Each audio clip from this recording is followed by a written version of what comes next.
Salut Leïla. Salut Pablo. Merci d'avoir accepté mon invitation. Leïla, tu es députée européenne, membre de la France Insoumise. Tu viens de publier un livre, c'est pour ça que je t'invite. Ça s'appelle Député pirate. Comment j'ai infiltré la machine européenne aux éditions Les Liens qui libèrent. Tu reviens sur ton mandat, c'est ton premier mandat électif, si je ne m'abuse. C'est la première fois que je suis élu, oui. C'est la première fois que tu es élu, voilà. Donc, tu racontes en gros comment tu débarques au Parlement européen, les difficultés que tu as au départ à assimiler en fait cette énorme machine qui est le Parlement européen. On va y revenir. Et aussi, tu racontes tes combats, tes luttes à l'intérieur de cette machine. Mais d'abord, ça fait quoi d'être députée européenne quand, franchement, tu le dis dans ton livre, tu t'y attendais pas trop. Si un an avant, on t'avait dit tu seras députée européenne dans un an, t'aurais dit non, tu sais tomber de ta chaise. Oui, alors c'est vrai que je découvre pas la politique quand j'arrive au Parlement européen. Moi, ça fait quelques années que je milite déjà quand j'arrive en 2019 au Parlement. Et puis j'ai été engagée pendant des années, pendant de nombreuses années dans la lutte contre la précarité, pour le droit au logement. J'avais été candidate, mais dans ce qu'on appelle chez nous les candidatures non éligibles, où on fait campagne, on sait qu'on va pas être élu, mais on porte le programme, on porte des idées. Et donc je me retrouve au Parlement européen. Et c'est vrai que d'abord, il y a un petit côté... Disneyland. Disneyland. C'est le mot que tu utilises. Oui, exactement. Mais on arrive tout de suite dans une énorme machine à Bruxelles. Et tout de suite, ce qui frappe, c'est que tu as l'impression de porter un costume qui est trop grand pour toi, en quelque sorte. On te donne du Madame la députée. Dès qu'on voit que tu as le badge couleur député, c'est tout de suite beaucoup d'honneur, de courtoisie, des moyens vertigineux mis à ta disposition, des enveloppes financières pour ça et ça. Tu arrives dans un endroit où tu as l'impression que tout est très technique, compliqué. Je me rendrai compte par la suite qu'en fait, souvent, c'est instrumentalisé. La technique, c'est un prétexte pour dépolitiser.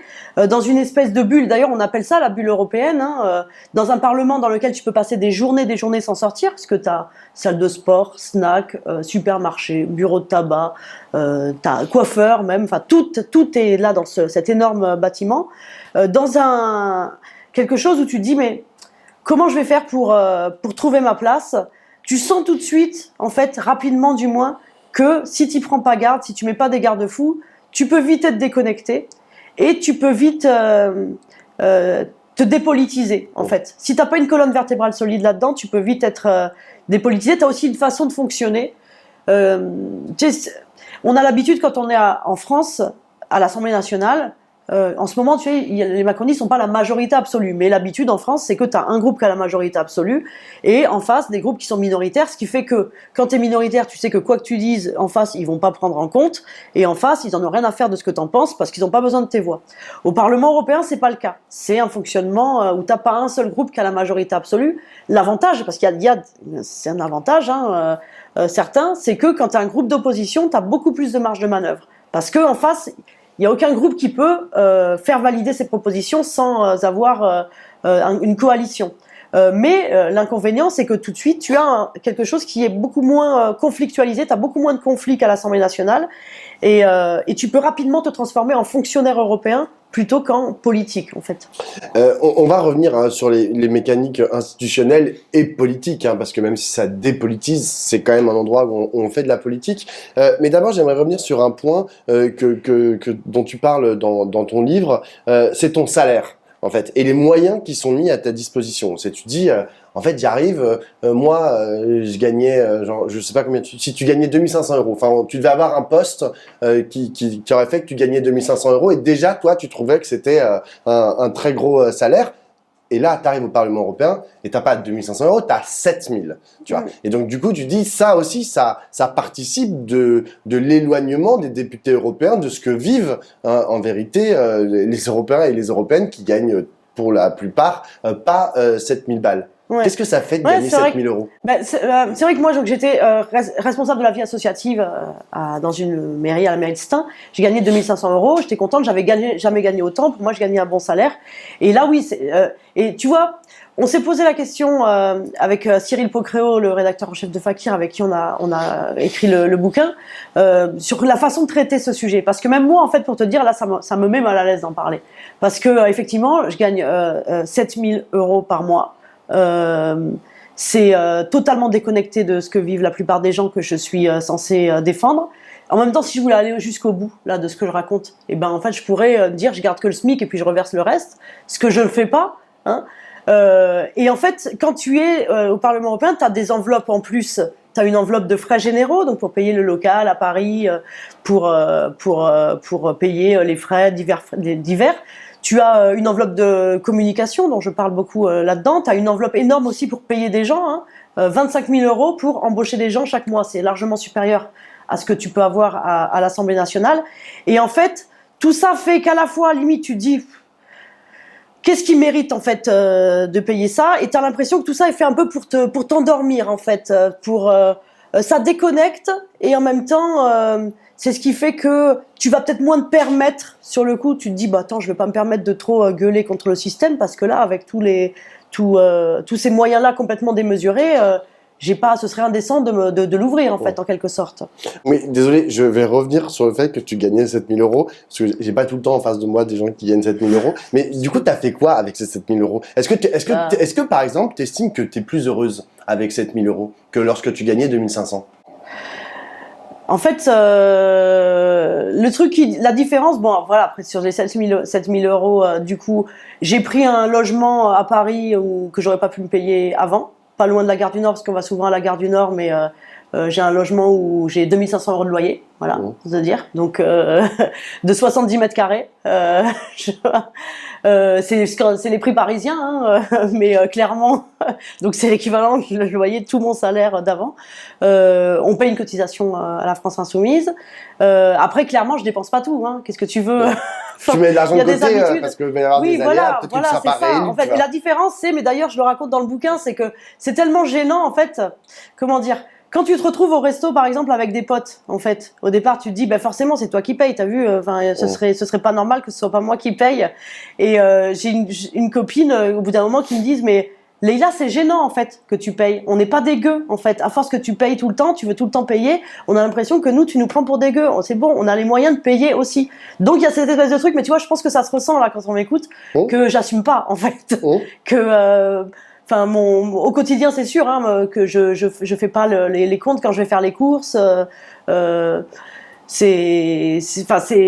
Après, je vais pas m'acheter. C'est pas dans ma pratique, dans ma culture, de m'acheter un sac Chanel, mais effectivement, je vote les amendements. On a déposé un certain nombre d'amendements pour limiter les indemnités des députés, mais je pense objectivement que ça participe à la déconnexion.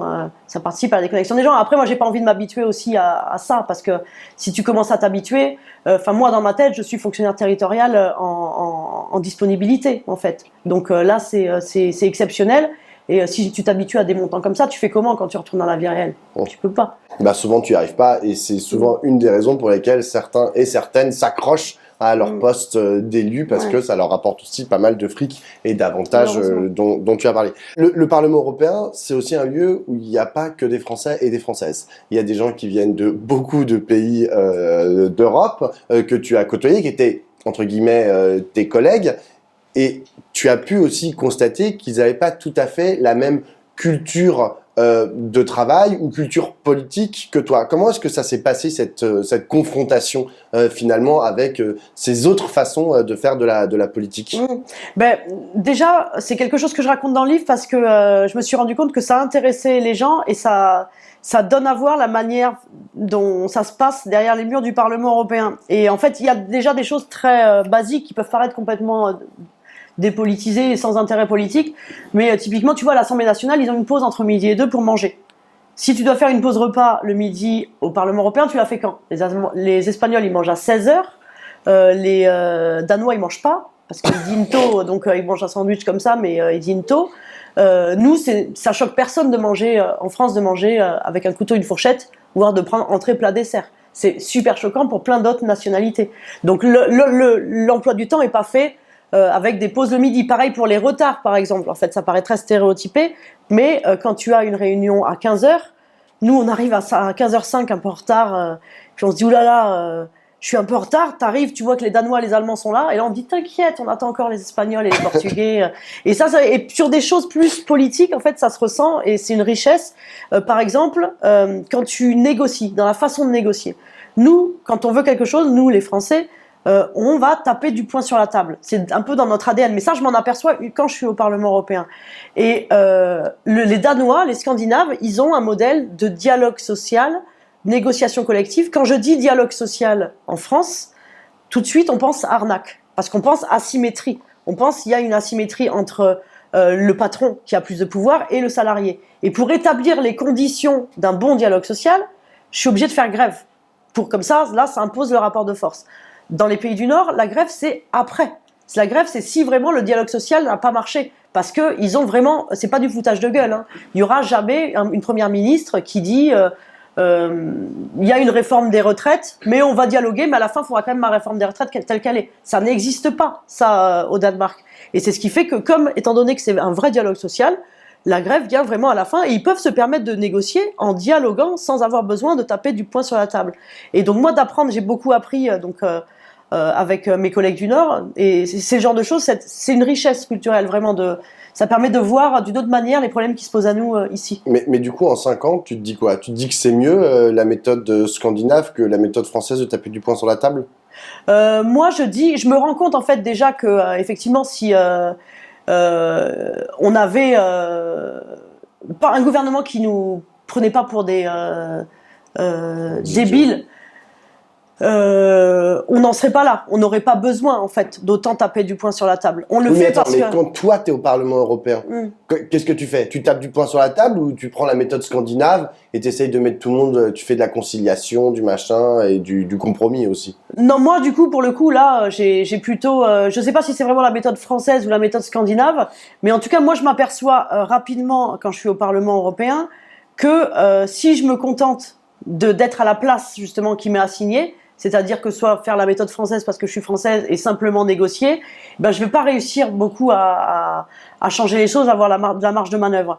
Et en fait, comme on l'a dit tout à l'heure en introduction, moi quand j'ai commencé à militer, c'était dans des collectifs Jeudi Noir, Génération Précaire, qui avaient la particularité où pour se faire entendre sur des problèmes de société, sur des problèmes sociaux, on n'avait pas accès au levier traditionnel du mouvement social. On aurait pu se dire, tiens, pour l'accès au logement des jeunes ou l'accès à l'emploi, on organise des manifs. Des manifs parce que c'est le levier du mouvement social. On aurait été 10, on faisait pas masse, on était éparpillés dans la société, personne n'aurait parlé de nous, ça se serait arrêté là. On décide pour se faire entendre de sortir des moyens habituels de s'organiser. Pour Jeudi Noir, on organise des visites festives dans des appartements à louer, puis on squatte des immeubles. Le but étant d'alerter l'opinion médiatique et ensuite, comme ça, d'être inscrit, d'avoir un rendez-vous avec les ministres, en fait, que les politiques s'en emparent. Et là, de la même manière, en fait, je me rends compte au Parlement européen que si je me contente de faire la bonne élève, je fais la bonne élève au début. J'ai ce complexe au départ, j'ai ce syndrome de l'imposteur quand j'arrive, où je me dis, je comprends rien, j'ai l'impression qu'ils sont tous super intelligents, super bien sapés, super bien fringués. Moi, je parle mal anglais. Et donc, je m'entoure de personnes qui ont fait le Collège d'Europe, j'essaie d'apprendre, j'ai une responsabilité sur les épaules, c'est important d'être député, on représente des gens, j'essaie de bien faire les choses. Je dis pas qu'il faut pas le faire. Mais si je me contente de ça, je me rends compte que ça marchera pas. Au Parlement européen, tu as mené beaucoup de combats, mais tu en as mené un qui était particulièrement emblématique pour toi et dans lequel tu as jeté beaucoup de force, c'est celui pour les travailleurs des plateformes. Alors déjà, qu'est-ce que c'est les travailleurs des plateformes et pourquoi, parmi tous les combats que tu aurais pu mener, d'ailleurs parfois en lien avec ce que tu faisais avant, hein, pourquoi tu as choisi celui-là? Alors qu'est-ce que c'est qu'un travailleur de plateforme? Le travailleur de plateforme, c'est un travailleur indépendant qui utilise une plateforme numérique pour être mis en relation avec un client. Concrètement, de qui on parle? Les plus visibles, ça va être les livreurs à vélo de Deliveroo, les chauffeurs VTC de chez Uber, qui ont entendu que donc ces plateformes leur proposaient d'être des entrepreneurs, des chefs d'entreprise, des travailleurs indépendants, et qu'elles allaient leur permettre de les mettre en relation avec des clients. Sauf que partout en Europe, tu as ces travailleurs-là qui vont voir les juges et qui disent « mais je comprends pas, moi je suis chauffeur Uber, j'avais signé pour être indépendant et en fait je suis pas du tout indépendant. Je choisis pas mes tarifs. Quand j'ai un collègue à côté de moi dans sa voiture, moi on me propose que des courses à 8 euros, lui on lui propose des courses à 25 euros. Comment ça se fait? Est-ce que c'est parce que je refuse tout le temps les petites, donc pour me sanctionner on me donne que des petites? Ou à l'inverse, est-ce que lui il refuse les petites et donc on se dit que du coup on va lui donner les grandes? On sait pas, c'est l'algorithme qui décide de ça. Je sais même pas les règles. Donc le juge, qu'est-ce qu'il fait? 3 fois sur 4, il fait une requalification en contrat de travail. C'est-à-dire qu'il dit, en fait, tu n'aurais pas dû être travailleur indépendant, effectivement, tu es subordonné. Tu as un patron au-dessus de toi qui te subordonne la plateforme. Et donc la plateforme doit payer, passer à la caisse et payer ce qu'elle aurait payé si les travailleurs avaient été salariés. Moi, ça m'intéresse ce sujet au départ, donc, parce que me suis engagée sur la précarité au travail.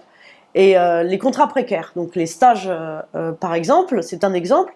Et en fait, y a un point commun, c'est-à-dire que tu vois, tu as un contrat de travail de droit commun qui est le CDI. Le CDI, ça a été inventé c'est un compromis social en quelque sorte, quoi. Et c'est ce qui fait que tu vas donner des heures dans la journée à un patron, mais t'es pas un esclave, parce que la contrepartie des heures que tu vas donner, en contrepartie, tu as des droits. Tu as un salaire minimum, tes temps de pause sont payés, tu as une protection sociale, tu as des congés payés, etc. Et c'est cette contrepartie, au lien de subordination, qui fait le contrat de travail. Toujours, il y a eu des tentatives de dérogation au droit commun, en fait. Le capitalisme a essayé d'inventer des stratégies de contournement pour pas avoir à appliquer le droit du travail.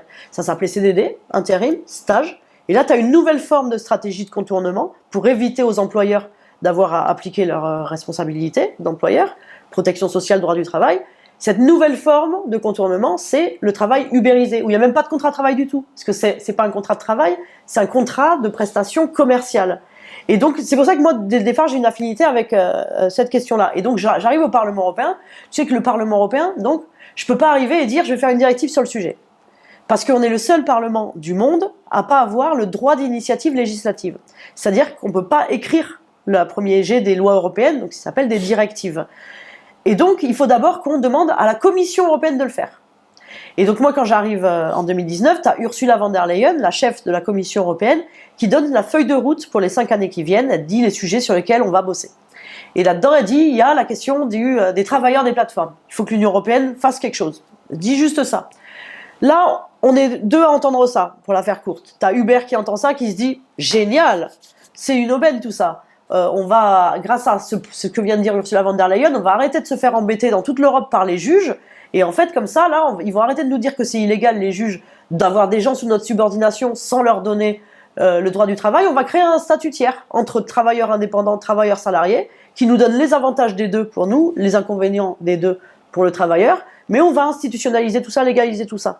Moi, à l'inverse, j'entends ça, je me dis, ah bah tiens, il faut que cette directive, à l'inverse, elle oblige les plateformes à assumer leurs responsabilités d'employeur et donc à salarier les travailleurs quand ils sont subordonnés. Et à partir de là, tu as un rapport de force qui va se mettre en place et qui va durer, qui dure encore, qui se termine, 5 ans. Et dès le départ dans cette histoire, donc, il faut avoir en tête que les alliés d'Uber en face, pourquoi ils ont mis autant d'énergie dans la bataille? Et je pense en l'occurrence à Emmanuel Macron, parce que moi dans cette histoire, dès le départ, je me rends compte que je m'affronte à Uber, mais aussi à Emmanuel Macron. C'est que dans cette histoire, il n'est pas question seulement des livreurs de repas à domicile ou des chauffeurs VTC. Hein. Ça va bien au-delà de ça, même si c'est important de régler leur situation.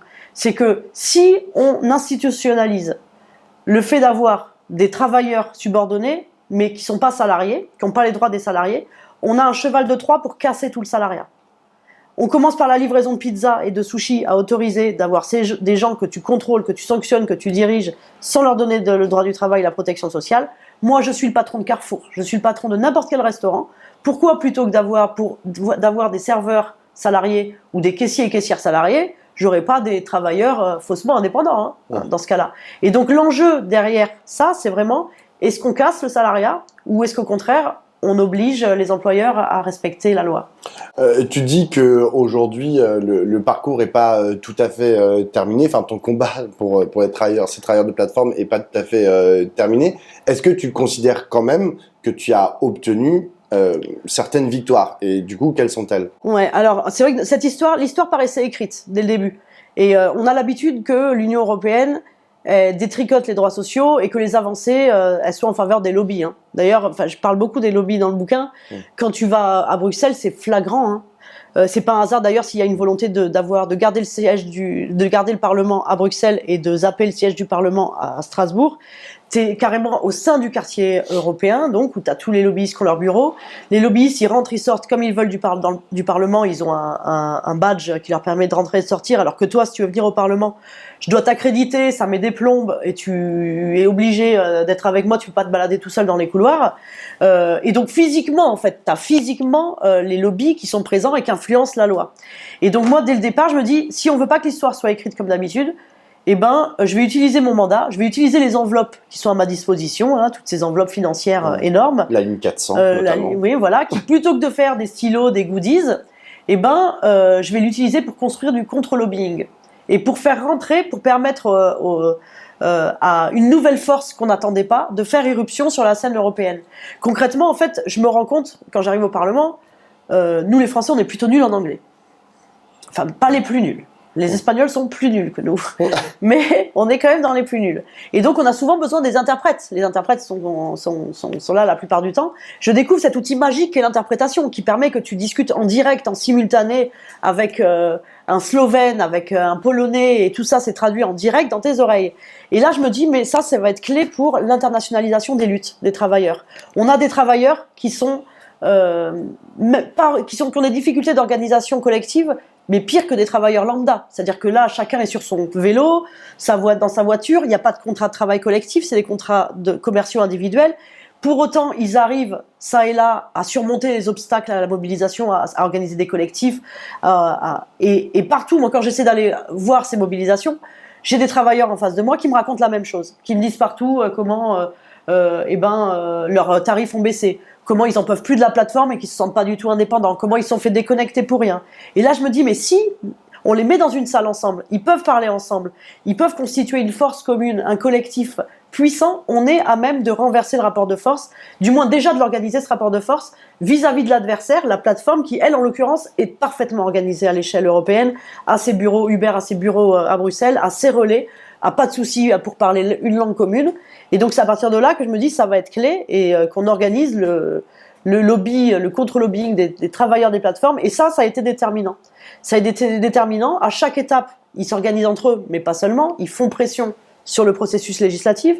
Et tu as donc la Commission européenne qui, tout d'un coup, se rend compte qu'elle n'est pas regardée que par les lobbies, mais elle est regardée par cet acteur-là, qui d'habitude n'en a rien à faire. Les citoyens ça rend service au système que les citoyens s'en mêlent pas, en fait, et soient pas présents comme ça. Tiens, il y a beau se passer ce qu'on veut, de toute façon, personne n'est au courant.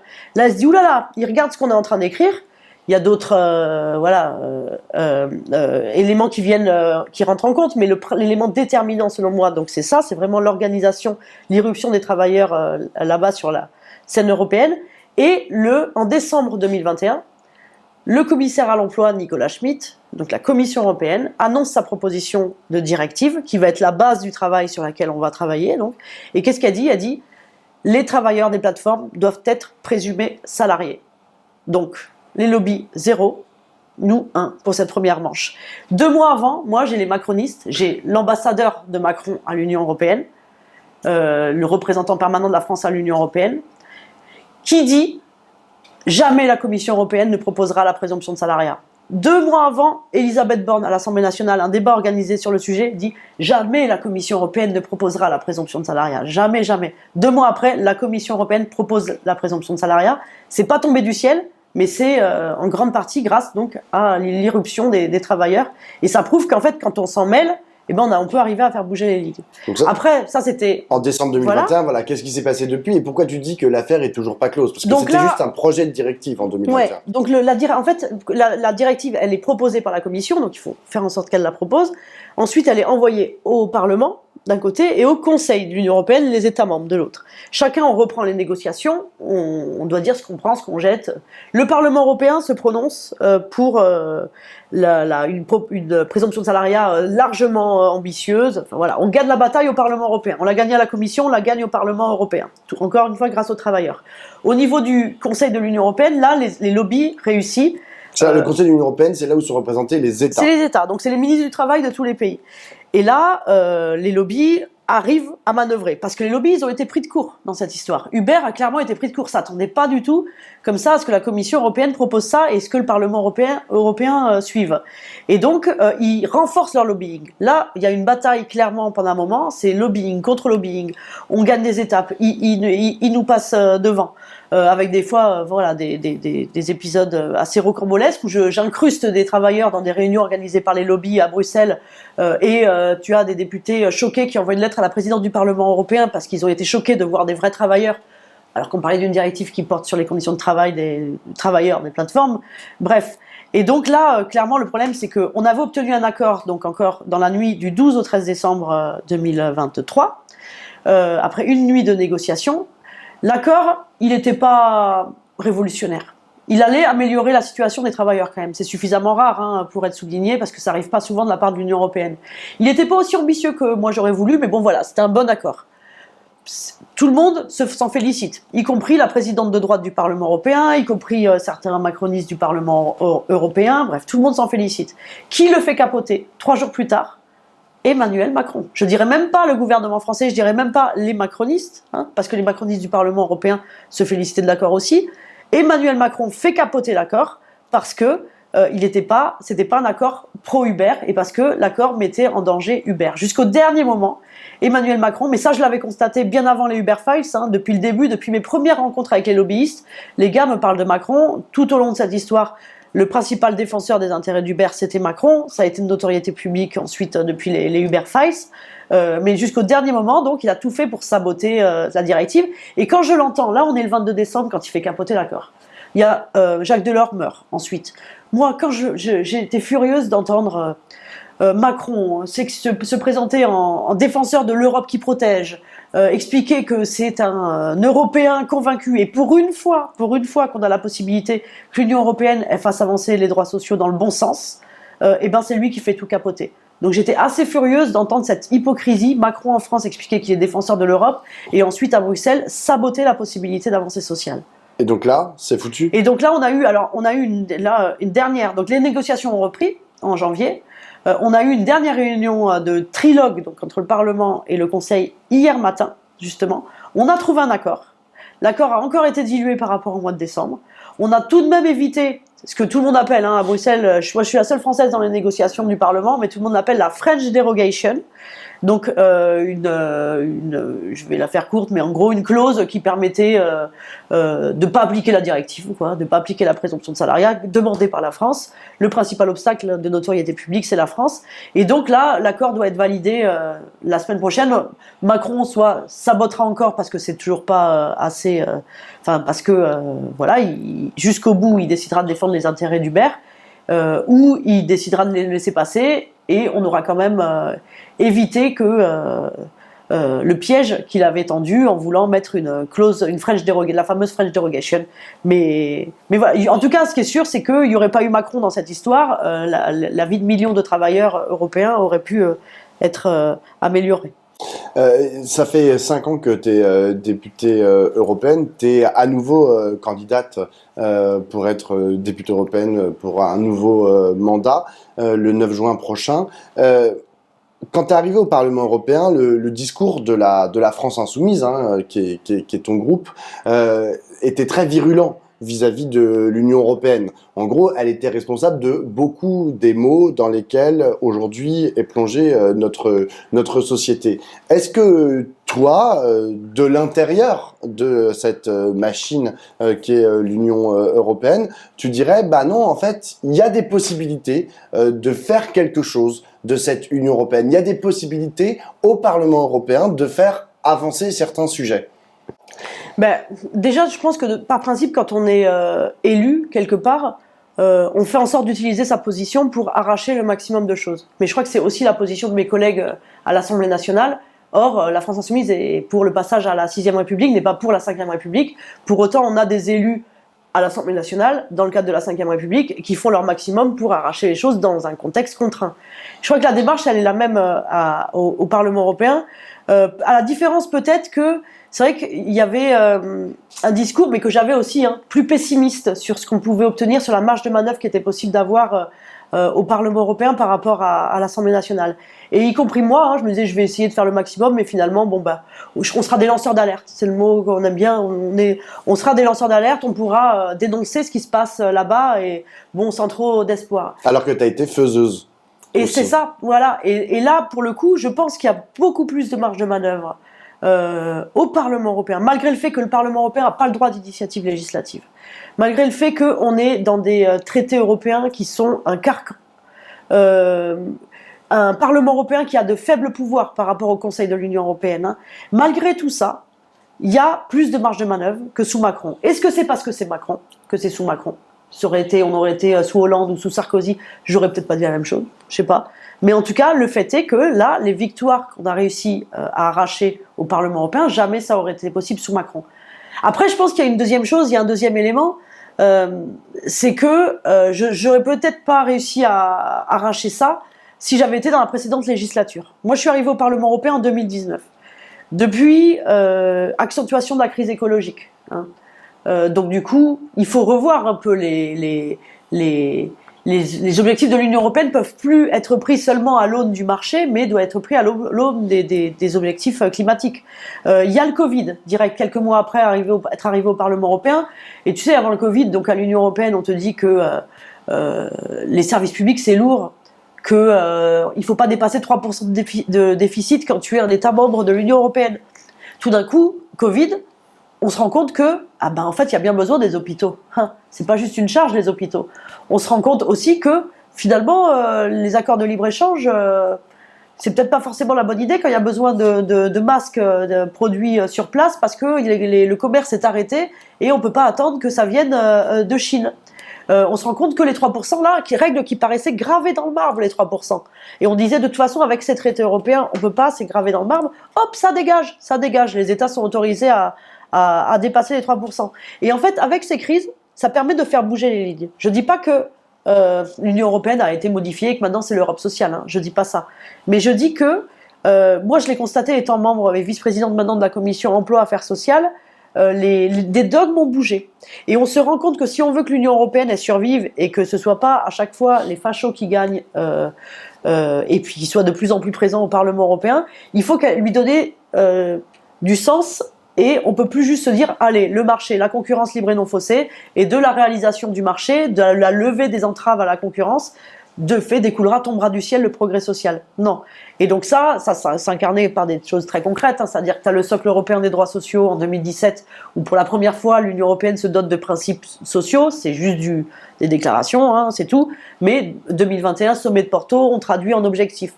Ça reste pour l'instant très léger, et surtout ce qu'on sent, c'est qu'il y a des vents contraires en fait. C'est que les règles budgétaires, le carcan budgétaire dans lequel la règle des 3%, on l'a fait péter pendant le Covid. Les dogmes bougent. Maintenant, tout ça est en train de revenir au galop. La Commission européenne a présenté ses nouvelles propositions en matière d'austérité. C'est catastrophique. C'est même limite pire qu'avant. Donc toute la question, quand nous on est là-dedans, quand nous on est au sein de la machine européenne, la question c'est, est-ce qu'on regarde les trains passer ? Ou est-ce qu'on se dit que justement, tiens, il y a une opportunité, parce que les dogmes, ils ont bougé, la porte, elle s'est un petit peu entrouverte. Elle est en train de se refermer, il y a des gens derrière qui poussent, mais est-ce que notre job là-dedans, c'est pas justement de faire en sorte d'être le plus nombreux possible pour la défoncer, cette porte, en fait. Donc, est-ce que tu dirais justement qu'en 2017, vous aviez fait une campagne, la France Insoumise, avec Manon Aubry en tête de liste, vous avez dit, on sera des députés européens lanceurs d'alerte. Là, vous allez être quoi, des députés européens pour faire changer l'Europe ? Je pense pas, enfin, on est toujours des lanceurs d'alerte, c'est toujours important d'être des lanceurs d'alerte. Le constat qu'on faisait à l'époque est toujours valable. Hein. Il y a toujours aussi, on est toujours dans ces carcans. Les traités européens sont toujours un carcan. Je pense pas qu'on puisse bouger une ligne du constat qu'on faisait à l'époque. Mais tout est une question de rapport de force. En fait, le truc c'est que il y a des rapports de force partout, mais y compris à la Commission européenne, j'ai vu. Hein. Moi, au départ, dans l'histoire des travailleurs ubérisés dont je te parlais. Ma question, c'est comment faire en sorte que ce soit le commissaire à l'emploi qui récupère le dossier plutôt que la commissaire à la concurrence. En fait, ça va être déterminant dans la suite de l'histoire. Et je joue des rapports de force internes à la commission. Je sais que le commissaire à l'emploi, il est beaucoup moins important, il compte pas. C'est un luxembourgeois qui compte pas. Nous, la France, on a eu le droit de nommer le commissaire en marché intérieur. c'est le Luxembourg, petit pays, qui nomme le commissaire à l'emploi. Et je sais qu'il est moins important que la commissaire à la concurrence, que je vais devoir faire en sorte qu'ils bombent le torse et qu'ils prennent le dossier, qu'ils le récupèrent, parce que c'est plus dans mon intérêt. Et il faut toujours voir les choses, non pas comme des choses figées, en fait, des structures figées, mais des rapports de force qui bougent. Et comment nous, là-dedans, alors, on va pas changer, faut pas non plus, on va pas changer l'Europe grâce à l'action des députés européens, mais en tout cas, on a de la marge de manœuvre. On peut faire en sorte d'être des députés qui sont plus que des lanceurs d'alerte, et c'est ce qu'on a prouvé, et vraiment arracher des victoires, malgré le cadre contraint, être utile, arracher des victoires qui changent la vie des gens. Ouais. Je pense qu'aujourd'hui, tout le monde l'a compris, il va y avoir les 4 composantes de la NUPES, le Parti communiste français, la France insoumise, le PS et les Verts. Vous allez chacun présenter une liste indépendante aux élections européennes. En plus de ça, il faut ajouter quelques autres petites listes dites de gauche qui se réclament, qui se revendiquent aussi de gauche. Comment est-ce que tu vois cette pluralité de propositions qui va être offerte aux électeurs et aux électrices français le 9 juin? Est-ce que, d'après toi, c'est une force? Et surtout, qu'est-ce que ça dit, d'après toi, du paysage actuel de la gauche? Moi, d'abord, je suis très préoccupée, très flippée quand je vois les sondages, parce que ce que je vois, c'est le Rassemblement national à 30%, alors qu'en plus, il y a une liste de Marion Maréchal qui ne fait pas baisser, qui s'additionne en fait. Donc le poids de l'extrême droite est très très préoccupant. Donc, qui est proche de 40%, ouais, même parfois au-dessus de 40%. Ouais, mais malheureusement, quand on parle avec les collègues européens, on n'est pas les seuls. Hein. Je parlais avec un collègue allemand avant-hier, il me disait qu'il était également, lui, très très très très préoccupé et très inquiet par les résultats de l'extrême droite dans son pays. Donc c'est d'abord ça qui me fait flipper. Et donc l'adversaire dans ces élections, ça doit être évidemment, on va affronter le gouvernement Macron, mais c'est l'extrême droite aussi. Donc il n'est pas question de faire la guerre, de faire une campagne contre nos partenaires de gauche, ça n'aurait pas de sens. Moi je regrette quand même que ça va être la première élection après les législatives. Donc il va y avoir un affichage, ça va dire quelque chose du paysage politique français. On aurait eu la possibilité, si on avait eu une liste commune, d'afficher un bloc uni, et de pas se satisfaire d'un paysage où tu as la Macronie, tu as l'extrême droite, et puis à côté plein de forces comme ça éparpillées à gauche. Donc ça, je le regrette. Maintenant, la décision, elle a été prise, hein, donc on ne va pas regarder dans le rétroviseur. Maintenant, je pense qu'il y a aussi des stratégies différentes. Nous, on se réclame clairement, on est les seuls à se revendiquer dans la continuité de la NUPES. Hein.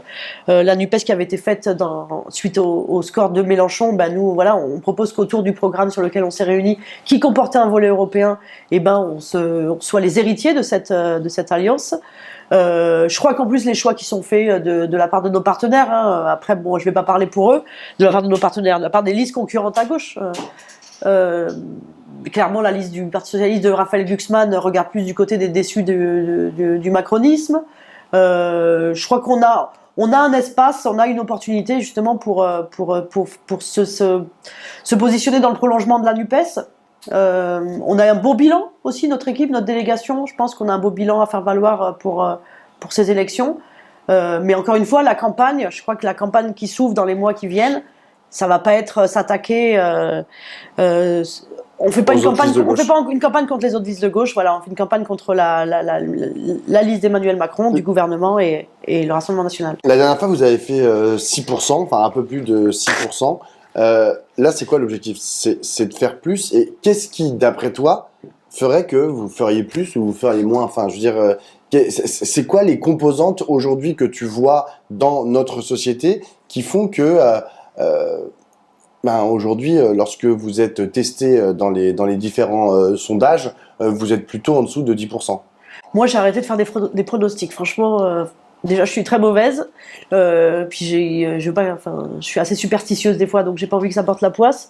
L'enjeu, en fait, à chaque fois aux élections européennes, c'est que tu as une personne sur deux qui se déplace pas pour aller voter, qui se dit que de toute façon l'Union européenne, c'est loin, c'est des corrompus, ils servent à rien, ça, c'est déconnecté de notre vie quotidienne.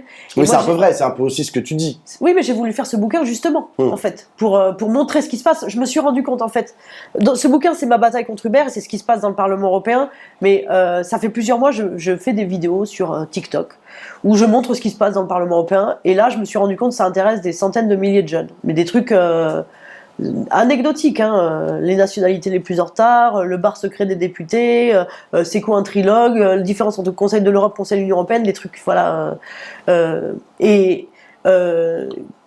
Donc c'est aussi ce que j'ai eu envie de faire avec ça, c'est de